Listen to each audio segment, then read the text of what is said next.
At 6:47 a.m. Eastern Standard Time this morning, Canadian Prime Minister Mark Carney convened an emergency press conference in Ottawa that lasted exactly 8 minutes.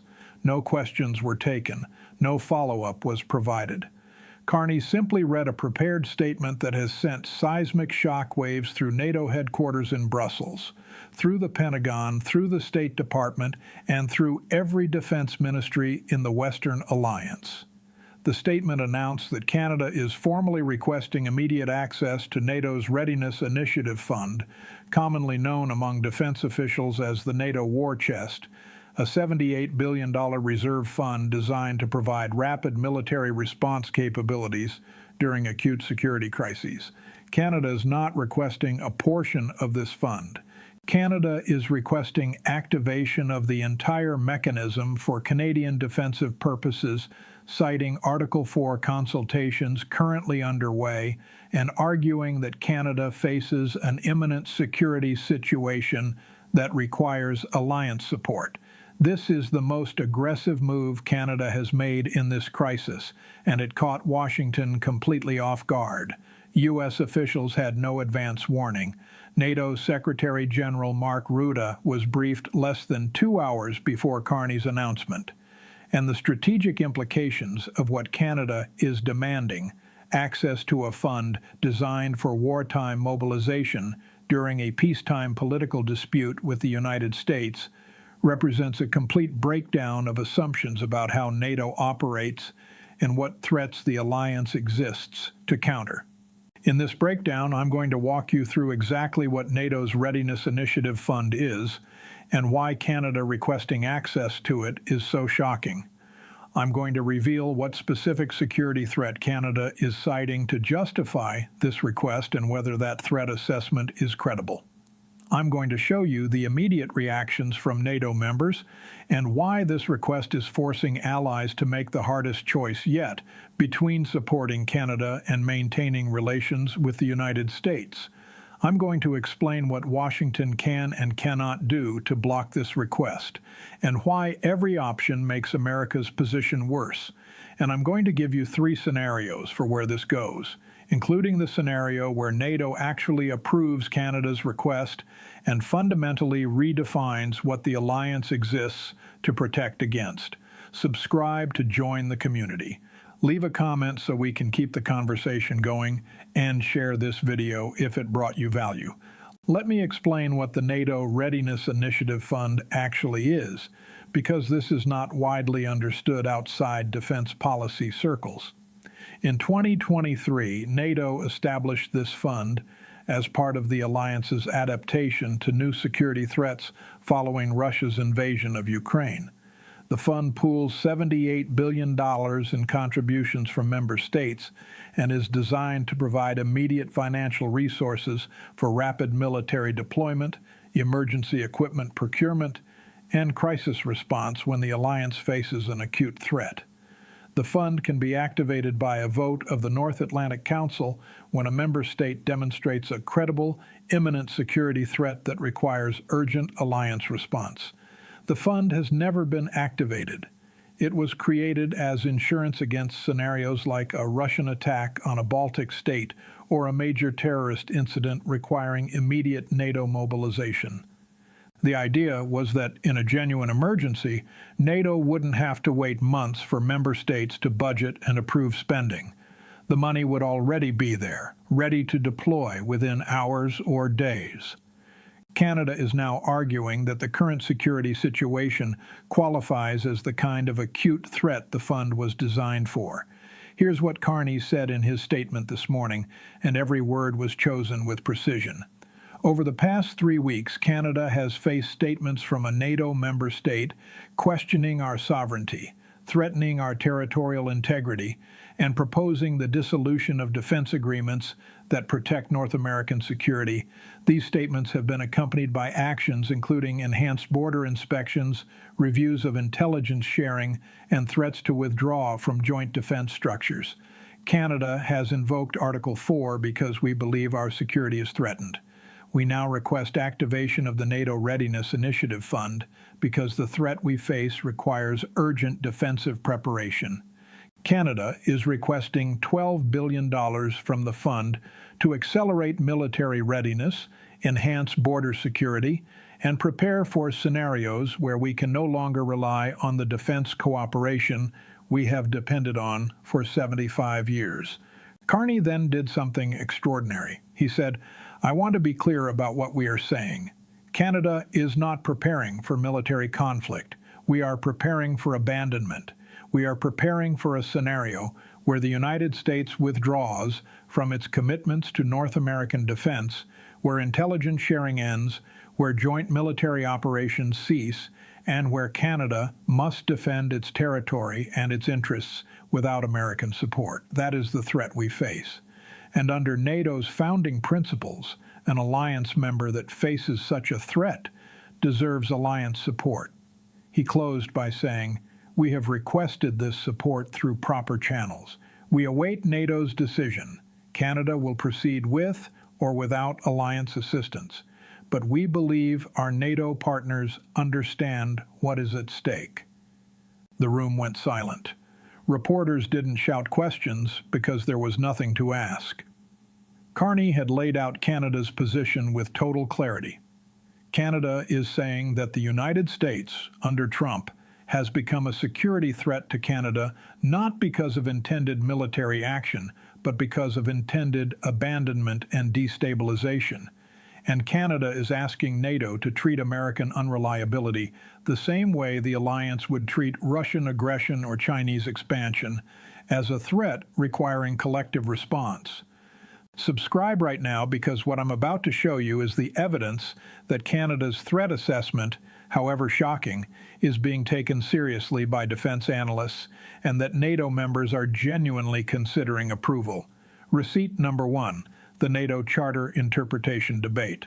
Within an hour of Carney's statement, NATO's legal advisors and defense planning staff went into emergency session to discuss whether Canada's request is valid under alliance rules.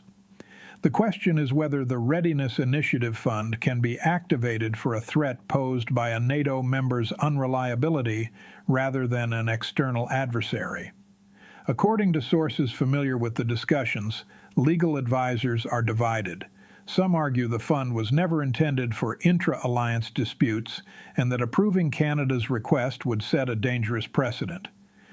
Others argue that the fund's activation criteria are acute security threat requiring urgent response, and that if Canada genuinely cannot rely on U.S. defense cooperation, that meets the criteria regardless of why the cooperation is failing.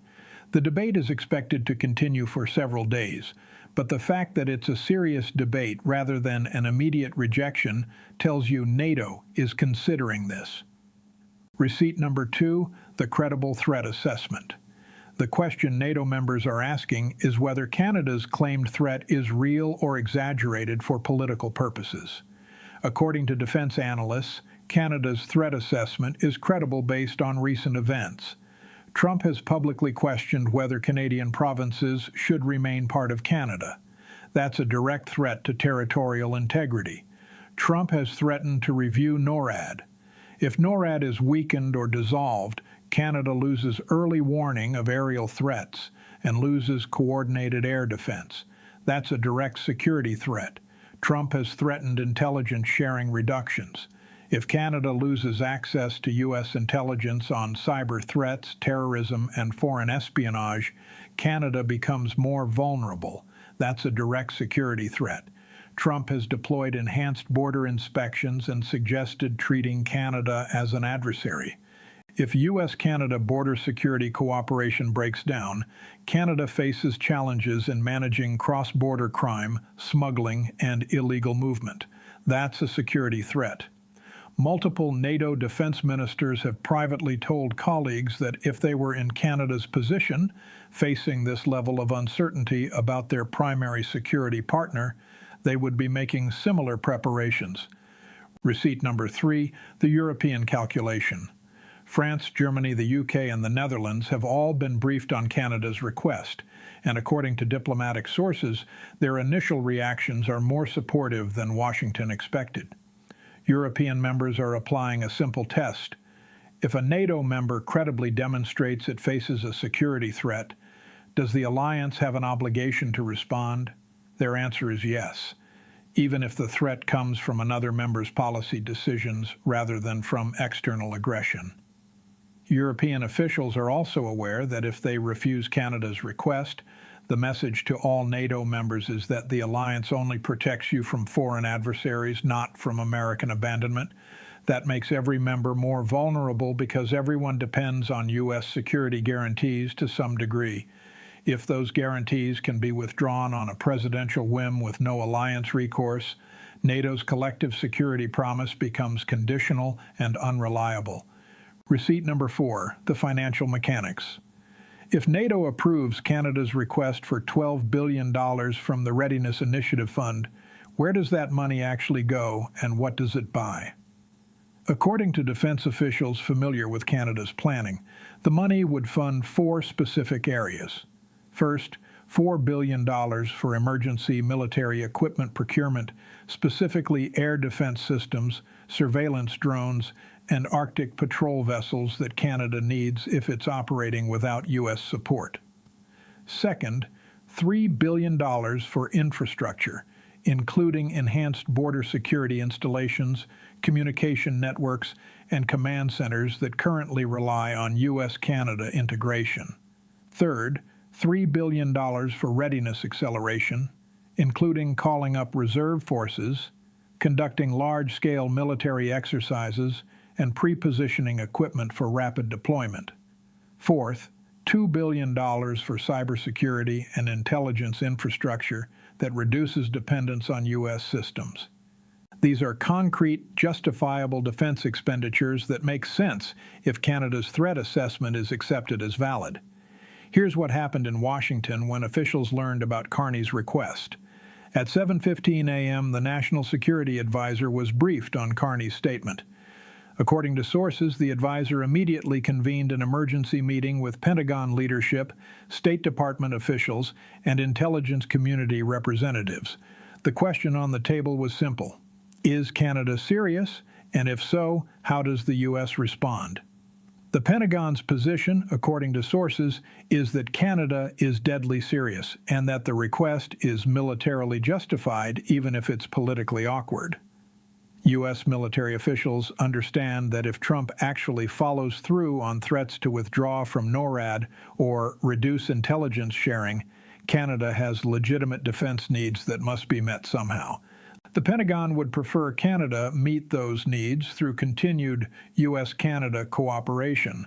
But if that's not politically possible under the current administration, the Pentagon can't argue that Canada should remain defenseless. The State Department's position is that Canada's request is a diplomatic disaster that must be blocked at all costs, because approval would signal that NATO views the United States as an unreliable security partner. That perception would undermine U.S. credibility globally and would encourage other countries to seek alternative security arrangements that exclude Washington. The intelligence community's position is that Canada's request is a direct response to Trump's threats regarding intelligence sharing, and that if those threats are walked back immediately, Canada might withdraw the request. But if Trump stands by his threats, Canada's request becomes reasonable from an intelligence security perspective. At 9:30 a.m., Trump was briefed on the situation. According to sources, he was furious and called Carney's request extortion and theft. He reportedly demanded that U.S. officials block NATO from even considering the request. But at 10:15 a.m., when Secretary of State met with Trump to explain the mechanics of how NATO decisions work, Trump was told something he didn't want to hear. The United States cannot unilaterally block NATO decisions. NATO operates by consensus, meaning all members must agree. But the U.S. can't force other members to vote a particular way. If France, Germany, the U.K., and a majority of members support Canada's request, the U.S. can vote no, but the request could still pass if enough members believe it's justified. Trump reportedly responded, "Then we leave NATO." The Secretary of State explained that withdrawing from NATO would require congressional approval under current law and that Congress would never approve it. Trump is trapped. At 11:00 a.m., the White House issued a statement calling Canada's request outrageous, unjustified, and a betrayal of the alliance.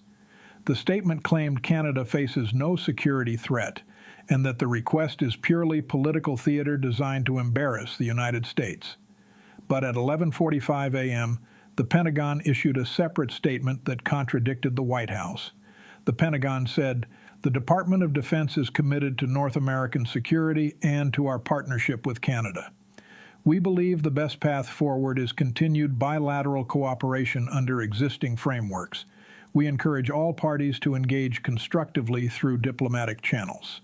That's the Pentagon publicly disagreeing with Trump and signaling to NATO members that U.S. military leadership does not support the White House's dismissive approach.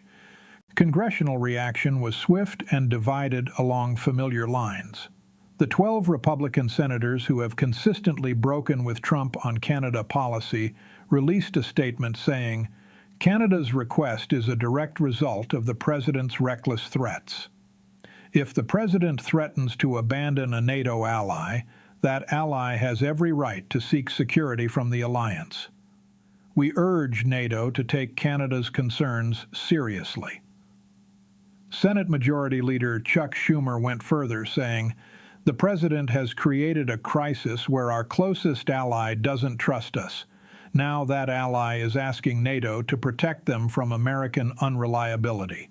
This is humiliating and dangerous, and it's entirely Trump's fault." Let me give you 3 scenarios for where this goes.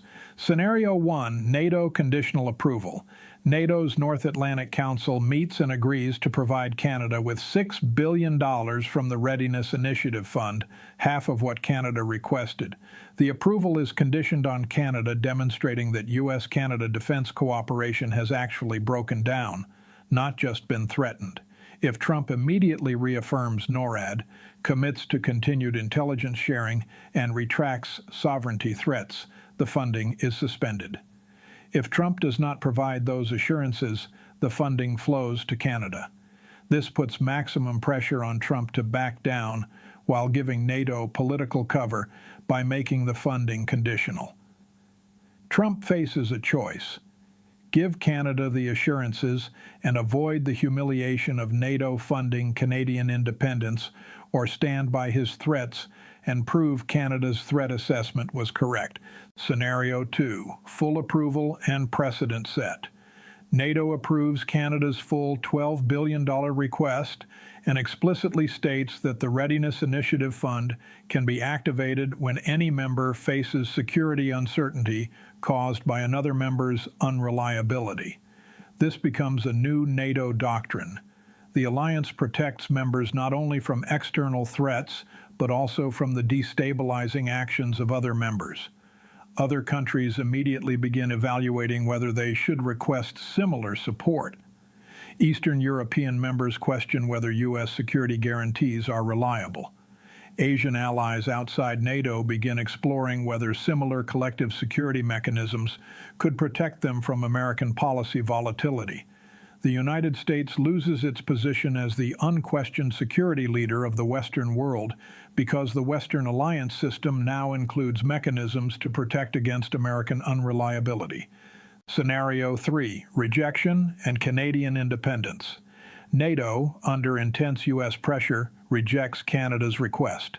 Canada responds by announcing it will withdraw from NATO's integrated military command structure while remaining a political member of the alliance. Canada redirects the money it would have contributed to NATO toward building independent military capabilities and announces security partnerships with France, the UK, and Nordic countries that are explicitly separate from U.S.-led frameworks. Canada becomes the first NATO member to operationally decouple from the alliance while technically remaining a member. This fractures NATO's unity and raises questions about whether other members might follow Canada's example if they face similar situations. I'm watching whether NATO schedules a North Atlantic Council vote on Canada's request within the next 2 weeks. whether any NATO member publicly supports or opposes the request, and whether Trump makes any statement walking back his threats to NORAD or intelligence sharing. Canada just demanded that NATO treat American unreliability as a security threat equivalent to Russian aggression. The alliance has to decide if Canada is right, and that decision will define what NATO is and who it protects for the next generation.